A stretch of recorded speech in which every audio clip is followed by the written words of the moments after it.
O Império. Pela primeira vez, a China encontrava-se unificada e pacificada, e ele tencionava mantê-la assim, com o mais ambicioso projeto de engenharia jamais concebido, a Grande Muralha da China. Well, the Great Wall was a linking up of walls that had existed previously. A number of states in the north of China had built walls partly to defend against one another, but more importantly to defend their northern frontier. Até hoje ela permanece insuperável, mesmo pela moderna engenharia. Uma barreira inconquistável que isolava o Império Chinês do resto do mundo. Ao longo da fronteira, a muralha se estenderia por milhares de quilômetros. This is Chongcheng. In Mandarin it means long wall. And believe me, covering more turf than the continental United States is wide, and including all of its spurs that go off into no place, it's 6,000 miles. And man, that's long. Shi Huangdi, China's first emperor, started building it 2,000 years ago. It was worked on right up until the 17th century. But the original wall didn't look like this. It was kind of a mud brick affair, but it presented an interesting engineering challenge nonetheless, because it had to go all the way from the sea in the east to the Gobi Desert in the west, just to keep the northern nomads like the Mongols out and the Chinese people in. If it took the audacity of emperors to dream great, it took the relentless drive of the Chinese labor force to build great, but not without a price. Their capacity to endure hardship was unimaginable. Men, women, and children worked with their hands on this wall, and if you complained or tried to run away, you were killed. Disease was constant, injury was commonplace. Dressed only in rags, these people suffered bitter cold, bitter hunger, bitter exhaustion. Records say that at the height of production on this wall, close to 1/5 of China's entire labor force, 1 million people were working here, and 1/4 of those people died. And if you died here, usually you were buried here, in the wall, giving rise to its other nickname among some, the Long Graveyard.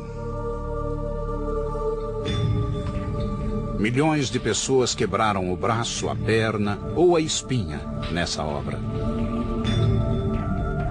There is very moving poetry, mostly written by wives and mothers, about young boys going off and working on the Great Wall Project, not having food, dying in the cold winters, and never returning home. Mas a força braçal não era suficiente. Diferentes regiões tinham solos diferentes e materiais variados de construção. Onde fosse possível, os muros existentes eram reaproveitados, mas a maior parte foi erguida do zero. Os construtores inventaram um sistema que utilizava o único material que jamais faltava. The tamped earth method is what in Chinese is called hangtu. What this means is that you build a wooden frame to enclose the wall, and you start low with, say, 2 boards parallel. And then you pour some gravel and some sticks and some clay, and then you use the end of a log to beat it and pound it until it's very, very compact. And then you put another layer in, and you keep doing that. And then you put other boards on the outside to hold it in place. And you keep going up until you reach the height that you want. Depois de seco, a estrutura era removida, deixando uma verdadeira laje de terra socada, reforçada por bambus, tal como o ferro reforça o moderno concreto. O lado sul, dando para a China, era defendido por um simples parapeito, enquanto a face norte, que dava para fora, era denteado. Havia uma guarita a cada 700, no máximo 1.000 metros.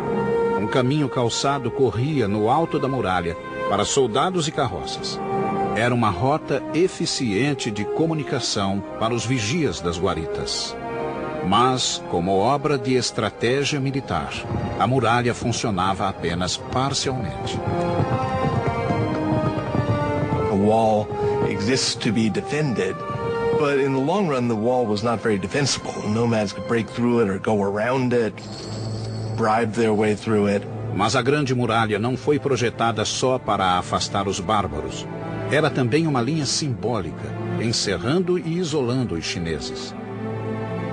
The Great Wall, in a sense, is a cultural marker as much as it is a military fortification. It's the way of the Chinese saying to the nomads, you stay out there and raise horses and sheep, and we'll stay in here and grow grain. Em 210 a.C., a muralha chegara aos 4.000 quilômetros, criando um símbolo indelével no território chinês.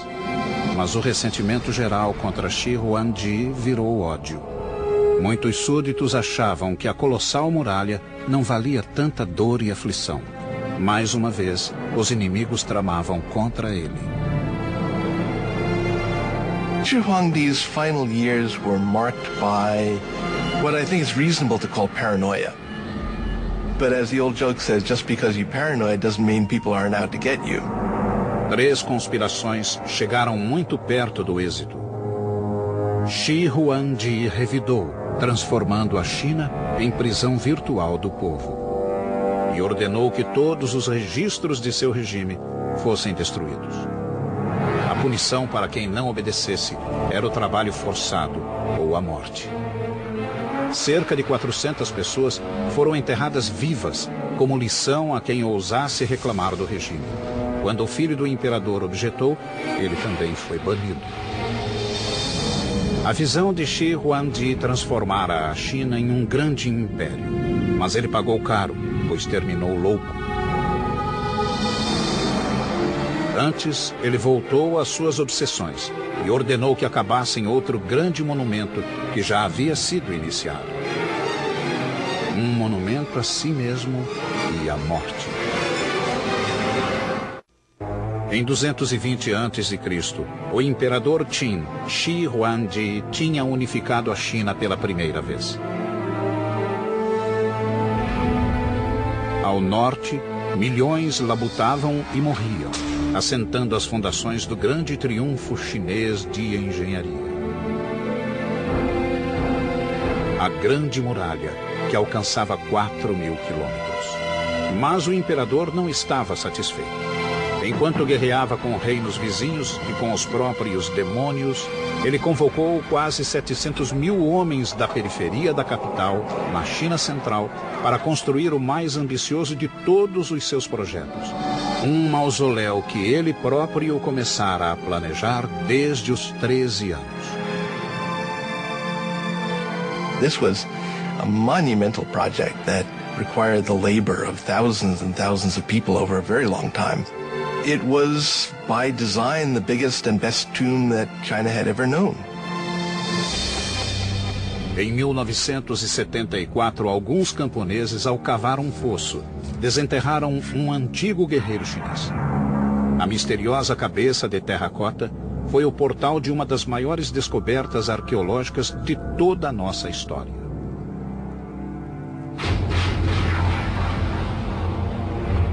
The mound is huge. The mound was always known to be the tomb mound of the first emperor. What was a total surprise was the army of terracotta warriors about a kilometer to the east of the tomb, who presumably were guarding the approach to the tomb itself. Season after season of excavation since the 1970s has yielded more than 5 large pits. The individualized faces and drapery and armor suggest that each one of these warriors was molded from the life from an individual separate human being. The precision and detail in the sculpting, the firing of the clay are unmatched today. These warriors are a colossal achievement, and some believe the greatest archaeological find of the 20th century. But they are only the tip of the iceberg, because this ghost army only served as a guard detail for an engineering feat as fantastic as the world has ever known, the opulent tomb of Shi Huangdi. Cada estátua media entre 1,70 m e 1,90 m, gigantes na época. Alguns pesavam até 300 quilos. Mas o que surpreendeu os arqueólogos que cuidavam do sítio foi a terracota em si. A argila tinha uma dureza acima de tudo o que tinham visto. Os artesãos de Shi Huangdi desenvolveram uma tecnologia revolucionária, altos fornos de barro com temperaturas acima de 1000 graus Celsius. Os arqueólogos acharam 3 grandes depósitos repletos de estátuas que guardavam a tumba do primeiro imperador. Um deles, o primeiro, continha mais de 6.000 guerreiros e cavalos em formação de batalha. Em outro depósito foram descobertos